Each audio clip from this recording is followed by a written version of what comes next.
Welcome to All Architecture, the YouTube channel dedicated to, you guessed it, all things architecture, and this is Blueprints to Bookworms the Deep Divers, where we discuss about architectural books.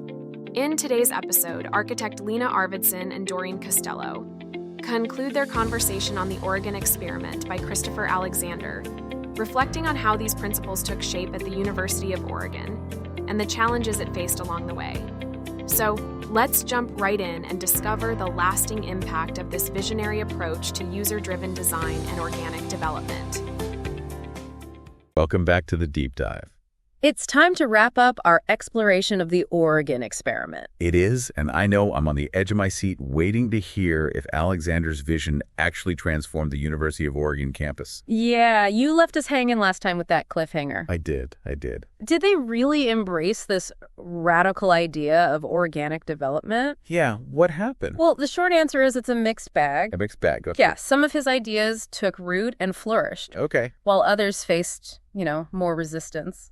So tell me what worked. Okay. What actually changed as a result of the Oregon Experiment? Well, one of the most significant successes was this increased emphasis on user participation. Oh, right. The university really took to heart Alexander's idea of empowering the people who actually use the spaces to have a say in their design. So instead of architects and planners just dictating what the campus should look like, they actually listened to the students, the faculty, the staff. They did.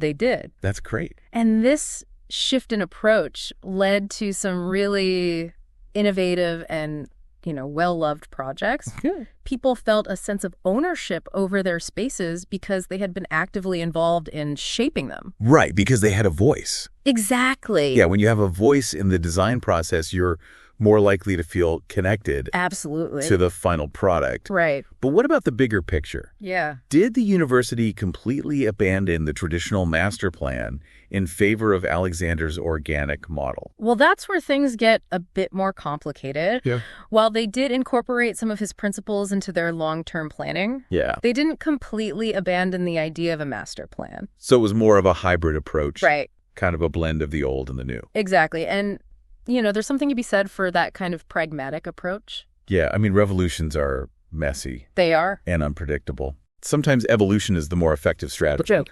But can you give us some specific examples of how Alexander's ideas manifested on campus? Sure. Even within this hybrid model? Yeah, one notable example is the development of a network of pedestrian paths and courtyards. Okay. Which was directly inspired by his patterns and his emphasis on creating walkable, human-scale environments. Right.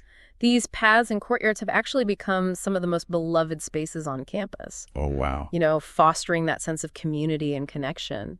It's amazing how something as simple as a well-designed path It's true. can have such a profound impact. Right. It encourages people to slow down, interact, appreciate their surroundings. It creates those chance encounters and those serendipitous moments Exactly. that make a campus feel truly alive. But one area where the experiment faced more challenges, I imagine, was in fully embracing the principle of piecemeal growth. Yes, that's a good point. It seems like that would be a tough sell within a large institution like a university. It is. Where there's often this bias toward big, splashy projects. You hit the nail on the head. Yeah. So while they did fund some smaller incremental projects, the majority of construction still involved those larger, more traditional development. Why do you think that was the case? Was it just institutional inertia? Well, I think there were several reasons. First, large-scale projects are often seen as more efficient and cost-effective. Okay. At least in the short term. Yeah. There's also a certain prestige, associated with big buildings and grand designs. Yeah. And then let's not forget the influence of those external forces, like government funding agencies, that often prioritize those large, capital-intensive projects. It's a good point. It's a reminder that even the most brilliant ideas can face resistance. Absolutely. By these really entrenched systems and structures. Yeah. But despite those challenges, I'm still struck by the fact that the Oregon Experiment happened at all. It's true. It was such a bold and ambitious undertaking. It was. And it sparked this really vital conversation about the role of design in shaping our lives and communities. Absolutely. And that conversation continues today. It does. Architects, planners, community activists, they're still grappling with many of the ideas that Alexander raised in this book. Right. seeking ways to create spaces that are more just, more sustainable, and more life-affirming. So what's the takeaway for our listeners? What can we learn from both the successes and the challenges of the Oregon experiment? Well, I think the biggest takeaway is this. Creating truly human-centered spaces requires a fundamental shift in our thinking. Okay. It's not just about applying a few design tricks or incorporating trendy elements. Right. It's about challenging the status quo, questioning our assumptions, and engaging in this deep and ongoing dialogue with the communities we serve. It's about recognizing that design is not a neutral force.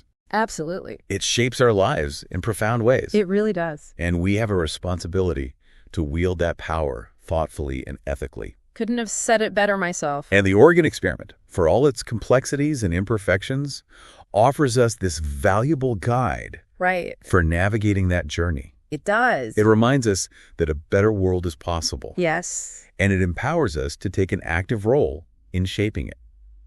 Beautifully said. Well, that's a perfect note to end on. It is. I want to thank you for joining us on this deep dive into the Oregon experiment. It's been a pleasure. It's been fascinating. And I hope it's inspired you to take a closer look at the spaces you inhabit and to consider how you might contribute to creating a more human-centered world. It's a worthy goal. And be sure to join us for our next deep dive, where we'll be exploring another insightful and thought-provoking book that will change how you see the world around you. We'll see you then. We'll be back soon with more engaging conversations, surprising insights, and plenty of food for thought. Looking forward to it. Until then, happy reading. Thanks for tuning in to Blueprints to Bookworm, the deep divers on all architecture. If you enjoyed today's episode, don't forget to like, share, and subscribe for more deep dives into the world of architecture. Got a topic or book you'd like us to explore? Drop it in the comments below. See you next time, where every blueprint unfolds a new story.